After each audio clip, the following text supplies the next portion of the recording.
पहले तो ये कहा जाता था पीटीआई में कि जी हमारे यहाँ जो है वो लोग एक दूसरे से इख्तलाफ करते हैं क्योंकि डेमोक्रेसी है और बड़ा हमारा कल्चर है, लेकिन अब वो डेमोक्रेसी जो है वो कोई दूसरी तरफ चली गई है और अब वाकई में जो है वो एक दूसरे से वो दस्तो गिरबा हैं। अभी कोर कमेटी की जो मीटिंग हुई है वो सब जगह रिपोर्ट हुआ है, उसमें सख्त जुमलों का तबादला हुआ, लड़ाई झगड़े तक बात पहुँच गई और फिर अब ये एक नॉर्म सा बन गया है बतूल के पीटीआई में जब भी मीटिंग्स होती हैं तो उसमें से कोई रिजॉल्व नहीं होता क्योंकि पहले एक धड़ा खड़ा हो जाता है, फिर दूसरा खड़ा हो जाता है, फिर तीसरा खड़ा हो जाता है। इशू पता है क्या हो रहा है? इशू और तो उसके बाद वो ट्वीट्स वगैरह कर देते हैं कि ऐसी बात नहीं है और हम एक दूसरे की ओपिनियन की रिस्पेक्ट करते हैं, लेकिन असल कहानी ऐसी होती है और वो निकल आती है, ढकी छुपी तो रहती नहीं है। इशू ये हो रहा है कि देखिए इमरान खान साहब तो अब हैं जेल में और वो अनडिस्प्यूटेड लीडर थे।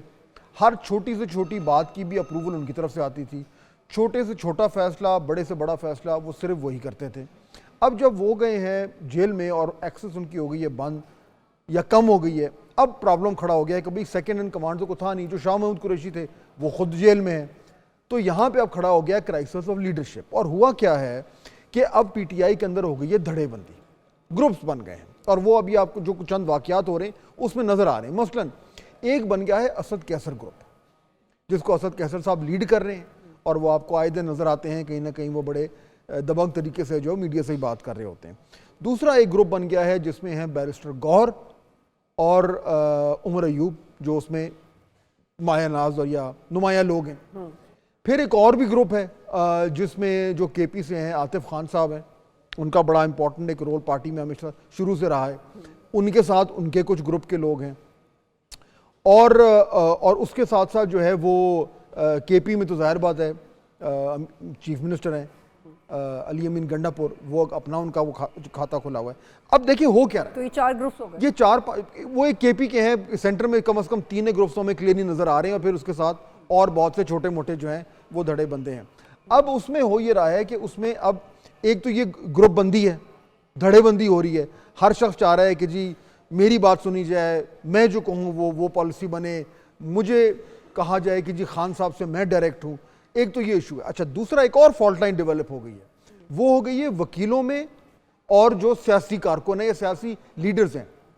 अब वकीलों की जरा अगर आप लिस्ट देखें, जो मशहूर वकील हैं पीटीआई में जो इस टाइम डोमिनेट कर रहे हैं, हामिद खान साहब तो पहले से थे, बैरिस्टर अली जफर साहब हैं, अब बैरिस्टर गौहर हैं जो चेयरमैन हैं, शेर अफजल मरवत साहब जो हैं वो खुद वकील हैं, फिर उसके बाद शुएब शाहीन हैं, वो इस्लामाबाद में सेंटर में वो होल्ड करते हैं, सलमान अकरम राजा साहब हैं, उनकी भी बड़ी इंपॉर्टेंट पोजीशन है, लतीफ़ खोसा साहब हैं। सो यानी एक वकीलों की एक अलग लॉबी बन गई है और शोर ये मच रहा है पीटीआई में। किसी भी पार्टी में इतने वकील नहीं है जितने अब इनकी और इतनी इंपॉर्टेंट पोजीशंस में। अब हुआ ये ना कि अब क्योंकि इन वकीलों का एक तो जाहिर बात है ज़्यादा एक्सेस भी होता है जेल में, वकीलों को ज़्यादा वकील होने की वजह से उनकी एक्सेस भी ज़्यादा है। तो अब खान साहब कम्युनिकेट कर रहे हैं उनके ज़रिए, जब उनके जरिए कम्युनिकेशन होती है, जो वो आते हैं तो वो कहते हैं जी मैं आपको बताता हूँ कि खान साहब ने क्या। अब वो अपने आप को कॉन्फिडेंस भी समझना शुरू हो गए, वो समझना, लोग समझते हैं जी ये अब उनके बड़े करीब हैं।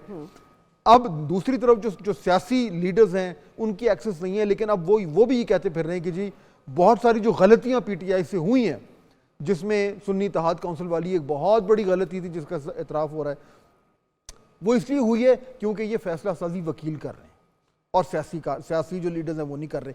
तो ये एक अलग बीच में एक फॉल्ट लाइन बनी हुई है पीटीआई के अंदर। अब देखें ना कितने ज़्यादा छोटे छोटे कबीले बन गए हैं, ग्रुप्स बन गए हैं और दरारें पड़ गई। और फात साहब आपको लगता है कि वकला को ये शय या ये एक प्रोक्लेम्ड अथॉरिटी इसलिए भी मिली है क्योंकि जब इंट्रा पार्टी इलेक्शंस होने थे पीटीआई के तो एक वकील को ही नामजद किया चेयरमैनशिप के लिए, पहले बैरिस्टर गौहर फिर अली जफर को, तो इस वजह से वो जो उनका एतमाद था वो उस वक्त इसलिए हुआ था क्योंकि ये एक लॉजिक थी कि जी वकील जो हैं वो क्योंकि जमात को बहुत मसाइल हो रहे हैं, केसेस में घिरी हुई है, उनके लीडर्स जो हैं वो जेल में हैं, कोई बेलों के पीछे भाग रहा है, कोई कुछ कर रहा है, तो लॉयर्स जो सिस्टम को नेविगेट बेहतर कर सकते हैं। उनके ऊपर हाथ डालते हुए पुलिस और दीगर और हुकूमतें भी ज़रा 2 बार सोचेंगी कि लॉयर्स की जो है पूरी अपनी एक हल्का होता है, एक असर रसूख होता है। तो इस तरीके से लॉयर्स जो हैं वो फोर फ्रंट पे आ गए थे, अब उन्होंने वो पोजीशन संभाल ली। अच्छा, अब इसका इम्पैक्ट क्या हो रहा है?